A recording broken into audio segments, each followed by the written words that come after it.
नमस्कार, मैं हूं कुमार गजेंद्र। जनपद ऑन द स्पॉट में आपका स्वागत है। दिल्ली के मुख्यमंत्री अरविंद केजरीवाल जिस तरीके से अपने आप को आम आदमी दिखाने की कोशिश करते थे, बाहर निकालकर बड़े साइज की शर्ट पहनना, पैरों में गरीब सी चप्पलें डालना और जिस तरीके का वो मुखड़ा बनाए रखते थे, सचमुच बहुत दयनीय था। मफलर मैन को देखकर पूरी दिल्ली जिस तरीके से फिदा हो गई थी और दिल्ली के लोगों को ये लगने लगा था कि अब शायद दिल्ली में बहुत बड़ा बदलाव होने वाला है और पता नहीं पूरी दिल्ली एकदम छू मंतर करते ही सब चेंज हो जाएगा केजरीवाल के आने से। ऐसा हुआ नहीं। केजरीवाल आने से पहले उन्होंने अपने चुनावी वादों में हद कर दी थी। ऐसे ऐसे वादे कर डाले थे जनता से और भोली भाली जनता उनके इन वादों का शिकार हो गई। ये बड़ी बात थी कि किस तरीके से एक आदमी आया, उसने अन्ना हजारे को ब्लैकमेल किया, अन्ना हजारे के पूरे आंदोलन को हैक किया। वहां पर कई दिनों तक आमरण अनशन करने के बाद वो उठा और उठकर पूरा नेता बन के निकला। यानी कि वो मन ही मन पहले से ही बहुत घाघ इंसान था और वो मान चुका था कि इस आंदोलन के बाद उसे क्या करना है, ये पहले से ठान के आया था। थे उसके साथ बहुत सारे लोग, योगेंद्र यादव, आशुतोष, उसके बाद कुमार विश्वास, ये सारे लोग एक ऐसी चौकड़ी थी, ऐसे लोग थे जिन्होंने सब कुछ सोचा। किरण बेदी, आप समझिए, दिल्ली भारत की पहली महिला आईपीएस अधिकारी किरण बेदी, कौन नहीं जानता उनको। ये सब साथ आए, लेकिन इन सब में अगर कोई बहुत ज्यादा शातिर दिमाग था तो वो था अरविंद केजरीवाल। उसने आकर इस तरीके से दिखाया, एक नीले रंग की बहुत खटारा सी वैगन आर कार में चला करता था और बाद में पता लगा वो वैगन आर भी कार भी किसी ने उनको दे रखी थी जिसमें वो चलता था। और उसने ऐसे ऐसे सपने दिखाए दिल्ली के लोगों को कि बस पूछिए मत। शीला दीक्षित सरकार को चोर साबित कर दिया और ये चोर उसने सिर्फ अपने वादों में किया, मंच से खड़े होकर। कोई सबूत नहीं था, कोई कुछ नहीं था, लेकिन चोर साबित कर दिया। पूरे नेताओं को ऐसा कर दिया जैसे नेताओं से बड़ा कोई लुटेरा नहीं है और वो अगर आएगा तो वो दुनिया बदल देगा। तो ये सारे वादे, लेकिन धीरे धीरे करके ये सभी वादे धुल गए, कहीं नजर नहीं आए। उसने कहा सुरक्षा नहीं लेंगे, गाड़ियां नहीं लेंगे, बंगला नहीं लेंगे, हम तो 2 कमरों को फ्लैट में, क्या जरूरत है नेता को इतना तामझाम करने की, 2 कमरों का फ्लैट बहुत है, मुझे वही दे दीजिएगा, मैं तो कपड़े भी नहीं पहनूंगा, मुझे तो मतलब क्या नहीं किया। आज वही अरविंद केजरीवाल उसके बारे में एक जानकारी आपको और देंगे कि जिसे सुनकर आप हिल जाएंगे। ये जानकारी ये है कि जो गाड़ी ना लेने का वादा करके जो अरविंद केजरीवाल आए थे, उन्होंने 2014 से लेके अब तक 1.43 करोड़ रुपए की गाड़ियां ले ली अपने लिए। सोचिए, 1 करोड़, 1.43 करोड़ की गाड़ियां अरविंद केजरीवाल ने अपने लिए ले ली। ये बात हम ऐसे ही नहीं कह रहे हैं, ये जानकारी आरटीआई के द्वारा, जो दिल्ली सरकार का जो आरटीआई विभाग है उसके द्वारा दी गई है।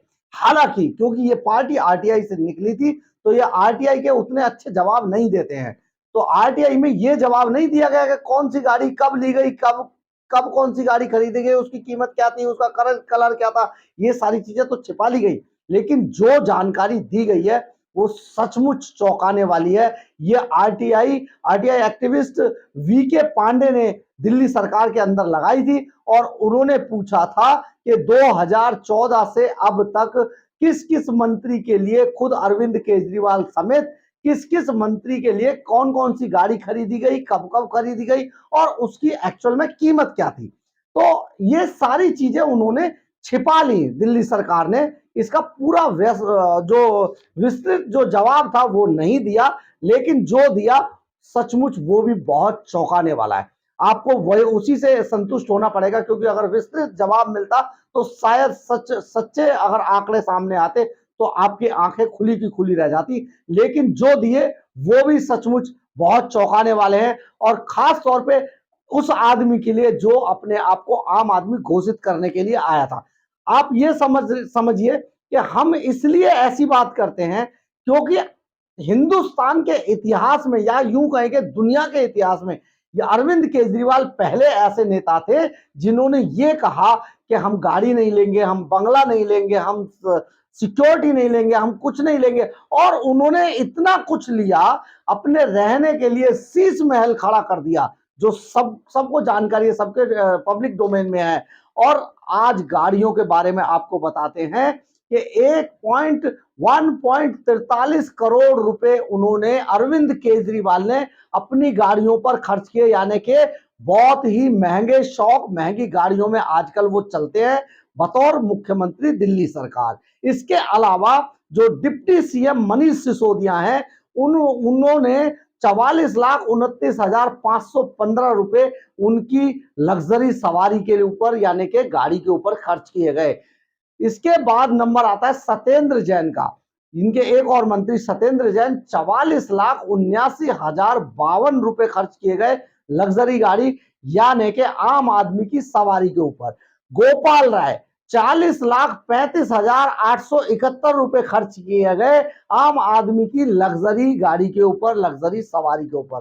राजेंद्र पाल गौतम इसके ऊपर 37,78,552 रुपए आम आदमी की सवारी के ऊपर खर्च किए गए। इसके बाद नंबर आता है इमरान हुसैन।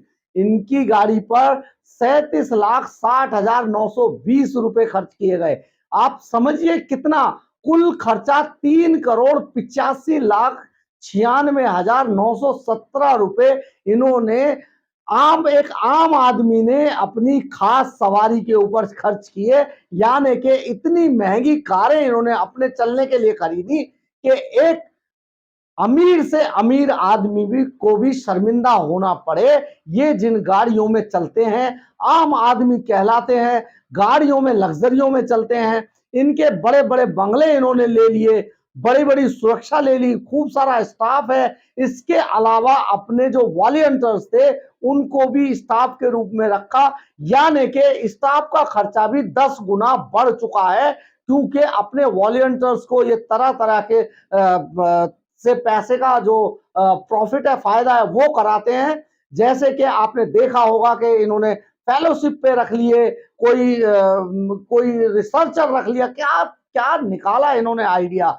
अपने लोगों को, एजेंसियों को इन्होंने हायर किया, वहां पर अस्पतालों के अंदर, स्कूलों के अंदर सब जगह गार्ड लगा दिए। वो सारे इनके वर्कर हैं, इनके लिए काम, इनके पेड वर्कर हैं। इन्होंने सिविल डिफेंस को इजाद किया। सिविल डिफेंस बहुत पुराना कॉन्सेप्ट है, बट इन्होंने एक तरीके से देखा जाए तो होम गार्ड को नीचे लाकर सिविल डिफेंस को अपग्रेड कर दिया। सिविल डिफेंस को दिल्ली पुलिस की वर्दी दे दी और इन्होंने सारे अपने वॉलंटियर्स भर्ती कर लिए, जिनको बहुत मोटी सैलरी सिर्फ इसलिए भी पे कर दी जाती है कि जब वो पॉल्यूशन बढ़े तो वो गुलाब लेके लाल बत्तियों पे खड़े होते हैं, तख्ती लेके खड़े होते हैं और उनको बड़ी मोटी मोटी सैलरियां देकर, यानी कि दिल्ली के खजाने से, दिल्ली के टैक्स पेयर के पैसे को किस तरीके से एक आम आदमी लुटा रहा है, एक आम आदमी अपनी सवारियों पे खर्च कर रहा है, जो ये कहकर आया था कि हम गाड़ी नहीं लेंगे, हम बंगला नहीं लेंगे, हम सिक्योरिटी नहीं लेंगे, हम वीवीआईपी कल्चर को खत्म कर देंगे।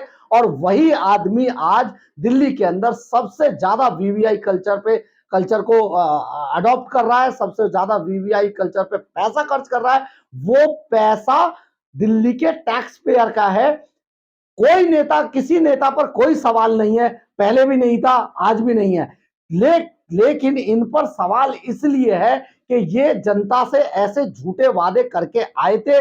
इन्होंने अपने आप को आम आदमी दिखाया था, हवाई चप्पलों में कभी चला करते थे, लेकिन आज ये जो आम आदमी है ये इतनी लग्जरी गाड़ियों को इस्तेमाल करते हैं अपने चलने के लिए, जिनकी कीमत 3,85,96,917 रुपए तक पहुंच गई है। आप समझिए कि हम क्या कह रहे हैं। आप समझिए, इस तरीके के धूर्त नेताओं को इनको निकाल फेंकना चाहिए, इनको हटा देना चाहिए, क्योंकि ये धूर्त हैं। ये जो कहते हैं वो नहीं करते हैं, ये जो नहीं कहते हैं उसको जरूर करते हैं। अगर आपको मेरी खबर अच्छी लगी हो तो आप इसे लाइक, सब्सक्राइब और शेयर जरूर करें। इससे हमें ऊर्जा मिलती है। जय हिंद, जय भारत।